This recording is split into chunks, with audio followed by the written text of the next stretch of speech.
क्या आप जानते हैं कि रोज़ाना चिप्स खाने से हो सकता है मृत्यु? आइए इसके बारे में हम डीपली समझते हैं। हमने सबसे पहले चिप्स के एक छोटे से टुकड़े को लिया और उसे स्लाइड पर रख करके माइक्रोस्कोप के लेंस के नीचे रखा। इतना हो जाने के बाद जब हमने माइक्रोस्कोप में देखा तो कुछ इस तरह से उसमें परिणाम नज़र आया। जैसे जब हमने उसे 40x पर देखा तो कुछ इस तरह से दिखाई दिया, जब हमने उसे 100x पर देखा तो कुछ इस तरह से दिखाई दिया, जब हमने उसे 400x पर देखा तो कुछ इस तरह से दिखाई दिया। और बहुत सारे रिसर्च के बाद परिणाम कुछ ये आया। वैज्ञानिकों के माध्यम से पता चला कि रोज़ाना चिप्स खाने से दिल की बीमारी का खतरा बढ़ सकता है।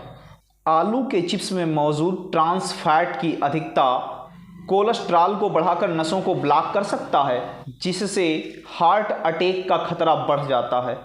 पैकेट बंद आलू के चिप्स में सोडियम का मात्रा सबसे अधिक होता है। वसा, नमक और कैलोरी की मात्रा सबसे अधिक होता है और इन्हें अक्सर कृत्रिम सामग्रियों और परिरक्षकों के द्वारा बनाया जाता है।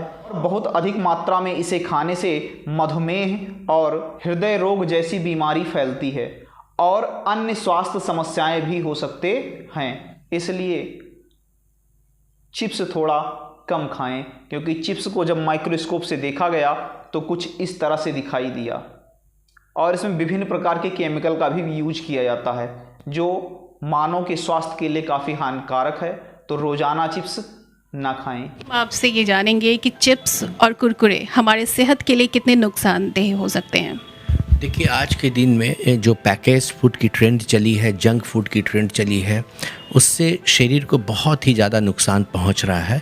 और विशेषकर इस तरह के पैकेज फूड एम्प्टी कैलोरी से युक्त, जैसे चिप्स होते हैं, कुरकुरे होते हैं, मिक्सचर होते हैं, ये सब डीप फ्राई के चीज़ होते हैं।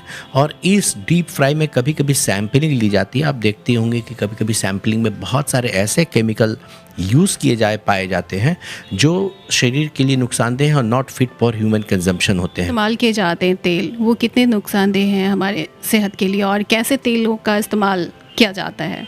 देखिए, इसमें जनरली जो प्रायः जो तेल का यूज़ होता है वो एक बार यूज़ होने के बाद जो ऑक्सीडाइज तेल हो जाता है, उन सबों का भी यूज़ देखा गया है। बहुत बार सैम्पलिंग जांच हुई है उसमें।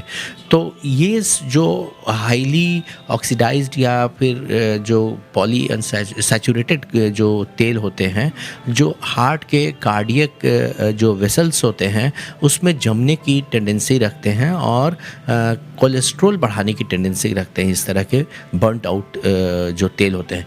और आज इंडिया कार्डियक पेशेंट्स का, डायबिटिक पेशेंट्स का इस तरह का एक हब बनता जा रहा है, सबसे बड़ा सेंटर बनता जा रहा है। और हमारे पॉपुलेशन जेनेटिकली भी प्रोन होती है कार्डियक प्रॉब्लम्स के और कार्बोहाइड्रेट कोलेस्ट्रॉल के मेटाबोलाइजेशन के।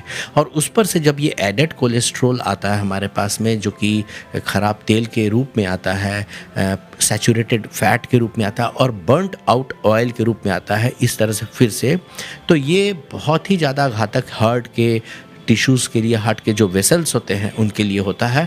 और अर्ली हार्ट अटैक का, हार्ट के प्रॉब्लम का और ब्लड प्रेशर का, इस तरह का भी कारण ये बनता है।